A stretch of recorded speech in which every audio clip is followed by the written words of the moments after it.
Welcome back to another Forge College Explainer. Today, we're diving into debugging entry points and common issues.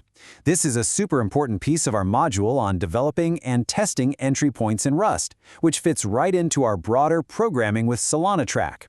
Now, if you've been following along, you'll remember that in our previous lesson, Building Entry Logic with Rust Libraries, we got everything neatly organized. We separated out our parameter parsing, validation, and branch logic. It felt great, right?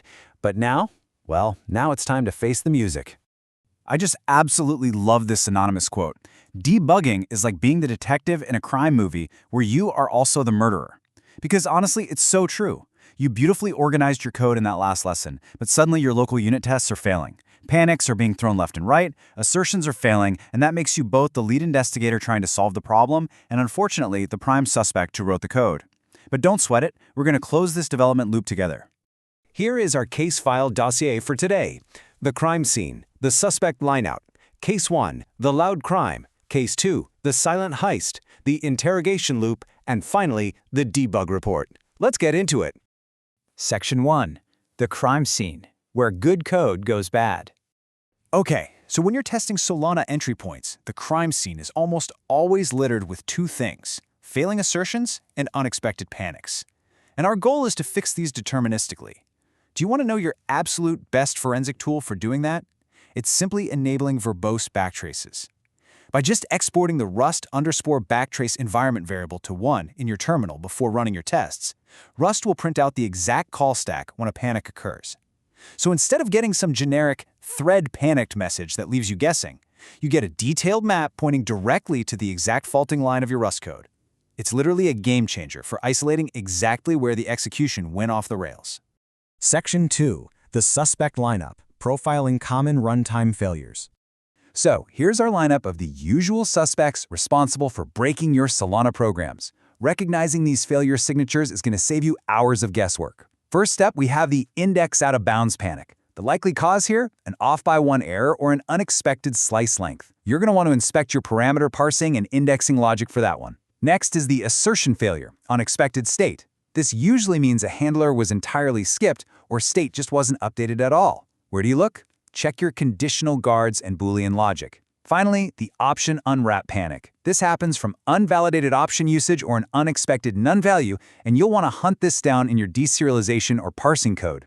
Knowing the signature helps you know exactly where to inspect. Section 3. Case 1. The loud crime. Investigating the index panic. We call this one the loud crime because it crashes everything immediately. An index panic is basically a violent, uncontrolled crash. It happens when your entry parsing logic tries to read a part of an array or slice that simply does not exist. It's kind of like trying to read chapter 10 of a 5-chapter book. The program simply can't compute it, so it panics and dies.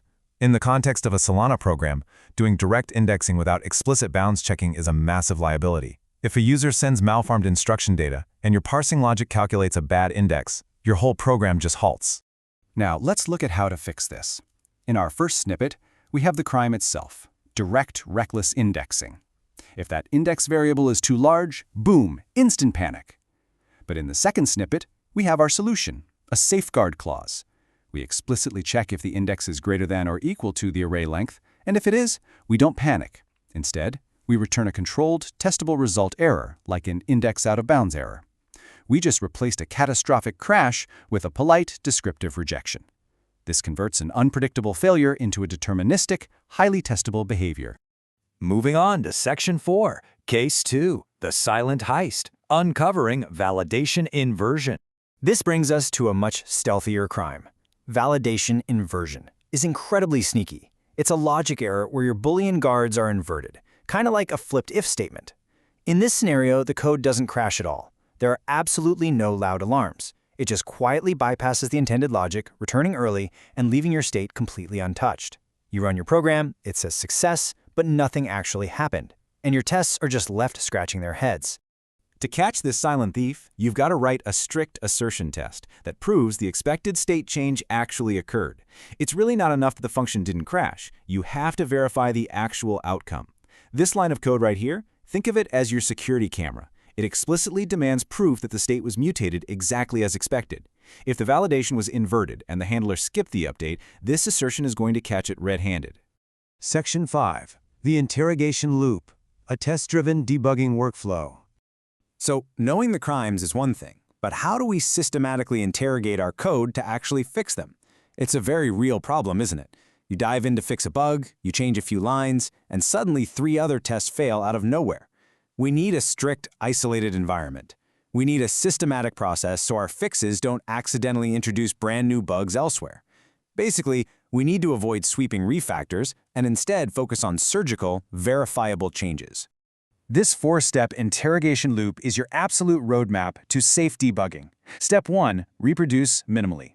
Start by writing a really focused failing unit test that isolates the bad behavior. Step 2, inspect invariants. Look at your code and figure out exactly what assumption was violated. Step 3, implement the minimal fix. Apply the smallest possible code change to make your reproduction test pass. Do not rewrite the whole file. And step 4, expand tests. Add a few more tests to cover boundary conditions and edge cases. This loop ensures your fixes are traceable, repeatable, and above all, safe. Section 6, the debug report, closing the case file. Like any good detective, you've got to file your paperwork. This right here is your final checklist. Before you can consider a bug truly fixed, you need to be able to tick off every single bullet. Did you add a focused reproduction test? Yes. Did you identify the root cause? Yes. Was the fix minimal and isolated? Did you convert that nasty panic into a descriptive error result? Have you added tests for those tricky edge cases? And most importantly, does the full regression suite pass locally? This checklist guarantees you've eliminated the fault deterministically, and it prevents you from ever having to investigate this exact same crime twice. Resolving these issues and hardening your guards is literally the only way to safely prepare for our next steps. Because let me tell you, if your entry logic is fragile now, it's going to completely collapse when we introduce advanced configuration layering in the next phase. So, are your entry points ready to survive that? I highly recommend heading over to forge.college to master these debugging skills and continue your Web3 journey. Thank you so much for joining me on this Forge College Explainer, and I'll see you in the next one.